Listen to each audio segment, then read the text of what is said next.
Astro பக்தி tax channel நேயர்கள் அனைவருக்கும் சக்தி ஜோதிட குழு சார்பில் அநேக நமஸ்காரங்கள். சக்தி ஜோதிட குழுவின் சார்பாக சோபகிருது வருஷம் தை மாத பலன்கள் பார்ப்பதற்காக நாங்கள் வந்திருக்கின்றோம். அடியேன் சக்தி சுவாமி ஆகிய நானும் KS ஐயங்கார் அவர்களும் டாக்டர் ஹரிஹர சர்மா ஐயா அவர்களும் சக்தி ஜோதிட குழுவின் சார்பாக வந்திருக்கின்றோம். சோபகிருது வருஷம் தை மாத பலன்களை பற்றி பார்ப்பதற்காக அனைவருக்கும் சக்தி ஜோதிட குழுவின் சார்பாக பணிவான நமஸ்காரங்கள். நாம் ஒவ்வொரு மாதமும் பலன்கள் பார்த்துக்கிட்டு வரோம். தமிழ் மாத பலன்கள், ஆங்கில மாத பலன்கள், ராகு கேது பயிற்சி, குரு பயிற்சி மற்றும் சனி பயிற்சி இதெல்லாம் பார்த்துக்கிட்டு வரோம். அதுபடி இந்த ட்ரிப்பு நாம் பார்க்க போகிறது தை மாத பயிற்சி. தை மாத பலன்கள் எப்படி இருக்குது அப்படின்னு பார்க்க போகிறோம். 1, தை மாதத்தில் என்னென்ன விசேஷங்கள் இருக்குது அப்படின்னு பார்க்க போகிறோம். 2, தை மாதத்தில் கோல்சாரத்தில் என்னென்ன கிரகங்கள் இருக்குது அப்படின்னு பார்க்க போகிறோம். 3, இப்போ பொறுத்தளவுக்கு நிகழும் மங்களகரமான சோபகிருது வருஷம் 15/1/2024 திங்கட்கிழமை தை மாதம் 1ஆம் தேதி பிறக்குது. சற்றேறக்குறைய காலையில் 6:45 பிறக்குது. பிறக்கும்போதே நட்சத்திரம் உயர்ந்த நட்சத்திரமான சதய நட்சத்திரத்தில் பிறக்குது. அடுத்தது அன்றைக்கி பார்த்தோம் அப்படின்னாக்க சுக்லபட்ச சதுர்த்தி திதியில் பிறக்குது. இப்போ இந்த சதுர்த்தி திதியில் பிறக்கும்போது நம்மளுடைய கோல்சாரம் கிரகங்கள் என்னென்ன இருக்குது அப்படின்றத நம்ம இப்போ பார்ப்போமா. கோல்சாரத்தில் பொறுத்தளவுக்கு மேஷம் அப்படின்றது காலபுருஷ தத்துவத்துப்படி முதல் ராசியாக வருது மேஷம். முதல் ராசியில் பிரகஸ்பதியான குரு பகவான் ஆட்சி பெற்று அதாவது வீட்டில் இருக்கிறார் குரு மேஷத்தில். அப்போ இதே காலகட்டங்களில் பிறக்குது. அதுக்கு அடுத்தது பார்த்தோம் அப்படின்னாக்க 6ஆம் இடமான கன்னியா ராசியில் பொறுத்தளவுக்கு கேது பகவான் இருக்கார். அதுக்கு அடுத்தது காலபுருஷ தத்துவத்தின்படி 8ஆவது ராசியான விருச்சிக ராசியில் சுக்கிர பகவான் இருக்கார். அதுக்கு அடுத்தது செவ்வாயும் புத பகவானும் இந்த தை மாதம் பிறக்கிற காலகட்டங்களில் இருக்காங்க. சூரிய பகவான் மகரத்தில் இருக்கார். இந்த காலகட்டங்கள் அப்படின்றது அயனங்கள் மாறக்கூடிய காலகட்டங்கள். அப்போ இது மகர சங்கிரமணம் கூடக்கூடிய காலகட்டங்கள். மகர சங்கிரமணம் அப்படின்னாக்க சங்கராந்தி அப்படின்றது கூடக்கூடிய காலகட்டங்கள். மார்கழியிலேருந்து தைக்கு வர்றது மகர சங்கிரமணம் அப்படிம்போம். உத்தராயணத்துலேருந்து தட்சிணாயணம் மாறக்கூடிய காலகட்டங்கள் அப்படின்றது ரொம்ப விசேஷமானது. இந்த காலகட்டங்கள் பாதங்களில் மார்கழி அப்படின்னாங்க. அதுக்கு அடுத்தது தை அப்படின்னாலே நம்மளை பொறுத்தளவுக்கு வரக்கூடியது மகர ஜோதி அப்படின்றது வரக்கூடியது. அடுத்தது பார்த்தோம் அப்படின்னாக்க சனி பகவான் வீட்டில் இருக்கிற இடம் அவருடைய சொந்த வீடான கும்பத்தில் வீட்டில் இருக்கார். அதுக்கு அடுத்தது காலபுருஷத்தின் 12ஆம் இடமான மீனத்தில் ராகு பகவான் ஆட்சி பெற்று இருக்கிறார். ஆட்சி பெற்றுனாக்க ராகு கேதுக்கு எப்போதுமே வீடு கிடையாது. அவர் எந்த வீட்டில் இருக்கிறாரோ அந்த வீட்டோடைய காரகத்துவத்தை எடுத்து செய்யக்கூடியவர் சாயா கிரகங்களான ராகு கேது பகவான். அடுத்தது இந்த மாதத்தில் பொறுத்தளவுக்கு என்னென்ன சிறப்பு விசேஷம் இருக்குது அப்படின்னாக்க நம்மளுடைய ஜோதிட சாஸ்திரத்தில் மட்டும் இல்லை, நம்மளோட வழக்கு மொழியிலே என்ன சொல்லுவோம் அப்படின்னாக்க தை பிறந்தா வழி பிறக்கும் அப்படிம்போம். அப்படி பிறக்கக்கூடிய தை பிறக்கிறது 15/1/2024. அதுதான் தை பொங்கல். பொங்கல் அப்படின்றத பொறுத்தளவுக்கு சூரிய பகவானை வணங்கக்கூடிய நாள். அப்போ இந்த காலகட்டங்களில் 15/1/2024 தை பொங்கல். அதுக்கு அடுத்தது நம்ம என்ன ஜோதிட சாஸ்திரத்தில் மட்டும் இல்லை, நம்மளுடைய நடைமுறையிலேயே நமக்கு யார் யார் சோறு போடுறாங்களோ, நமக்கு யார் யார் அன்னம் கொடுக்குறாங்களோ, யார் யார் மூலியமாக அன்னம் வருதோ அது எல்லாத்தையுமே நாம் தெய்வமாக பாவிக்கிறோம். அது மாடாக இருந்தாலும் சரி, அது இயந்திரமாக இருந்தாலும் சரி.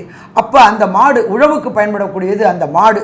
அதனால் அன்றைய தினம் அப்படின்றது 16/1/2024 மாட்டுப் பொங்கலாக கொண்டாடுறோம். இந்த மாட்டுப் பொங்கலாக கொண்டாடுறது அப்படின்றது உழவுக்கு முக்கியமானது அந்த மாடு, அதுக்காக கொண்டாடுறோம். அதுக்கு அடுத்தது நமக்கு சோறு போடுறது யார் அப்படின்னாக்க உழவர்கள் தான்.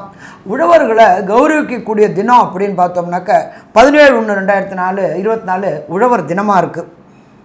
அதுக்கு அடுத்தது மிக மிக முக்கியமானது தை பிறந்தா வழி பிறக்கும் அப்படிம்பாங்க. எம்பெருமான் முருகப்பெருமானுக்கு உகந்த நாள் அப்படின்றது தைப்பூசம். இந்த தைப்பூசம் அப்படின்றது 25/1/2024. அது மட்டும் இல்லை, அன்றைக்கி பௌர்ணமி தினமாகவும் இருக்குது. தைப்பூசம் அப்படின்னாலே பழனியில் பொறுத்தளவுக்கு மிக பிரம்மாண்டமானது. எல்லா முருகன் கோயிலையும் பூசம் விசேஷமானது. தை மாதத்தில் வர பூசம் ரொம்ப விசேஷமானது, பழனியில் விசேஷமானது. அதுக்கு அடுத்தது பார்த்தோம்னாக்க 30/1/2024 நம்மளுடைய ஆராதனை தியாக பிரம்மம்.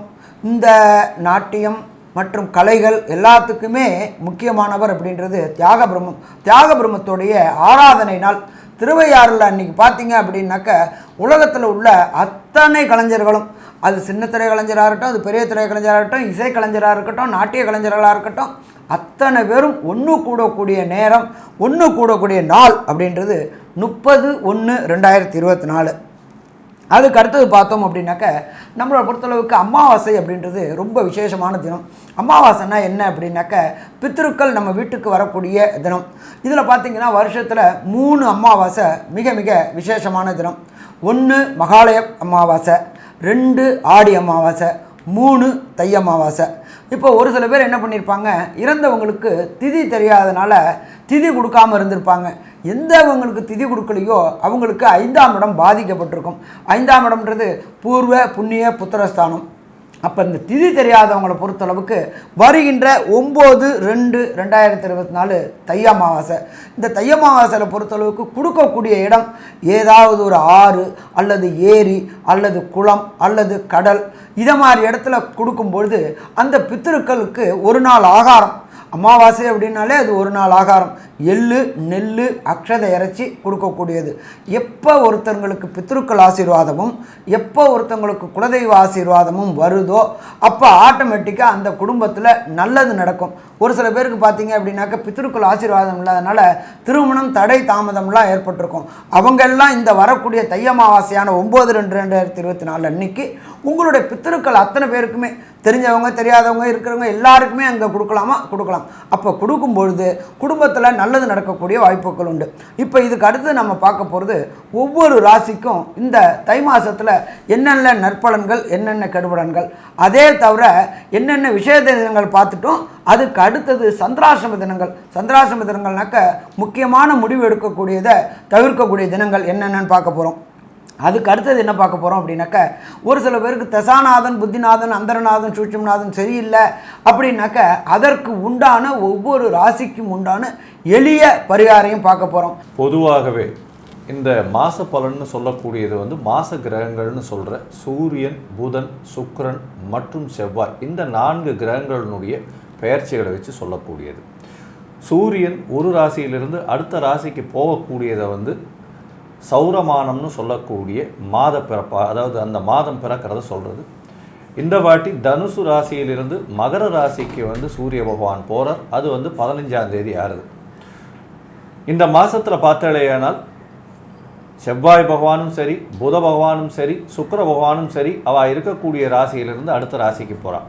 சுக்கிர பகவான் வந்து 19ஆம் தேதி, அதாவது 19/1/2024 அன்னைக்கு அவர் வந்து விருச்சிகத்திலிருந்து தனுசுக்கும், அதற்கு பிறகு 27/1/2024 அன்னைக்கு புத பகவான் அவர் வந்து தனுசிலிருந்து மகரத்திற்கும், செவ்வாய் பகவான் 4/2/2024 அன்னைக்கு தனுசிலிருந்து மகரத்திற்கும் போகிறார்.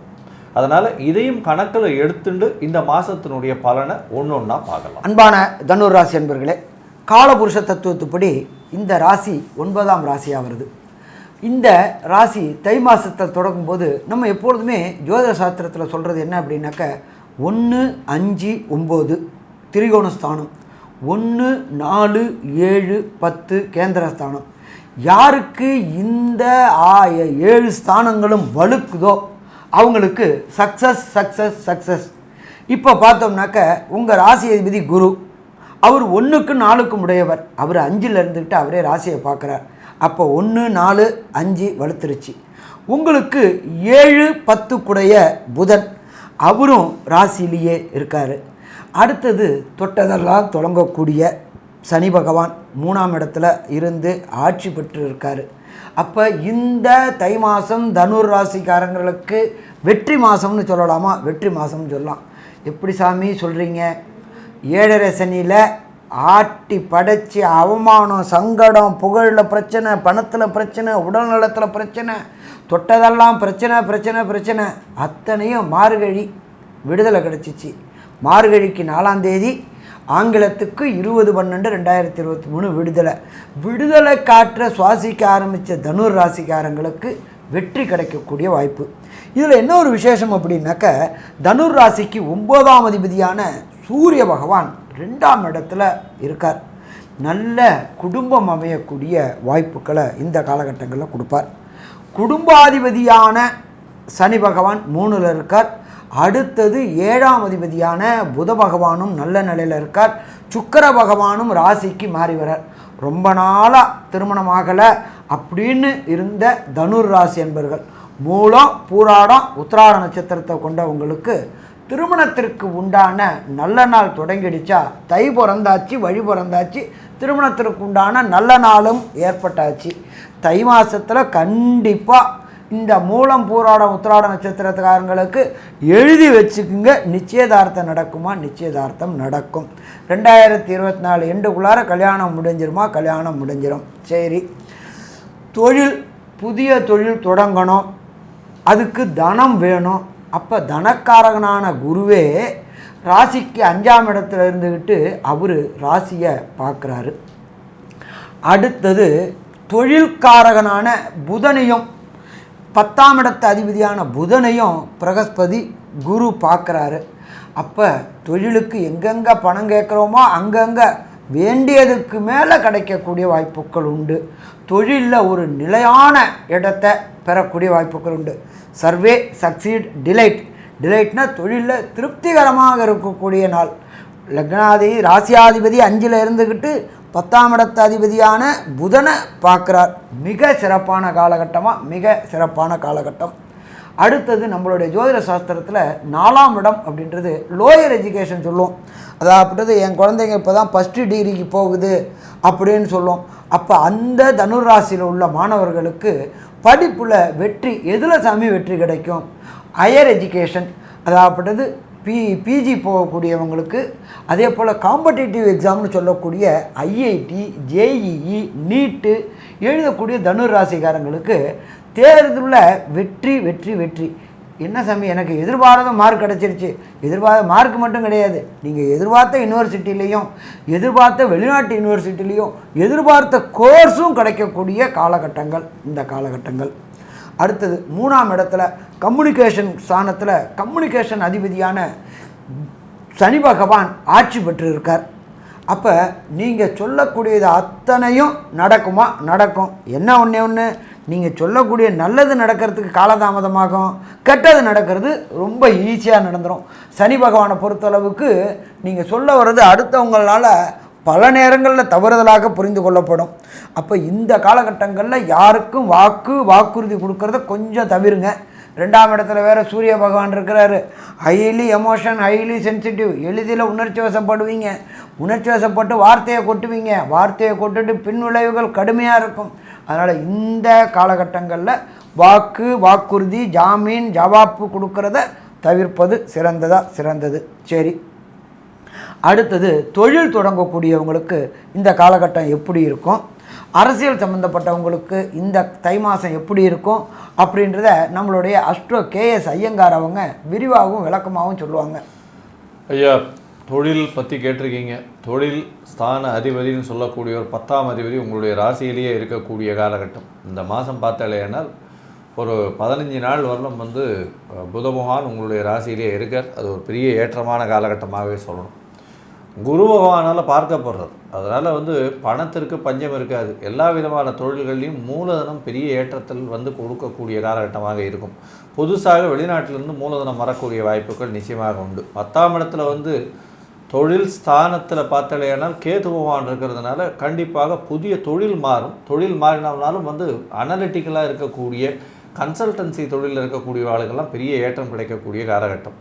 அதாவது ப்ரொஃபஸர், கன்சல்டன்சி, இந்த ஆப் மேனேஜ்மெண்ட்ஸு, அதை தவிர இந்த இது சொல்லி கொடுக்கக்கூடிய அந்த டீச்சர், ப்ரொஃபஸர், இந்த மாதிரி தொழில்களில் இருக்கிறவங்களுக்கும், அதை தவிர ஷேர் மார்க்கெட் பிஸ்னஸ் பண்ணுறவங்களுக்கு, அதாவது மூலதனத்தை பொருளாக போடாமல் மைண்டு பிரகாரம் சொல்லி கொடுத்து அந்த மாதிரியான ஃபிசிக்கல் எக்ஸர்ஷன் இல்லாமல் பண்ணக்கூடிய விஷயங்களில் பண்ணுறவங்களுக்கு பெரிய ஏற்றம் கிடைக்கும்.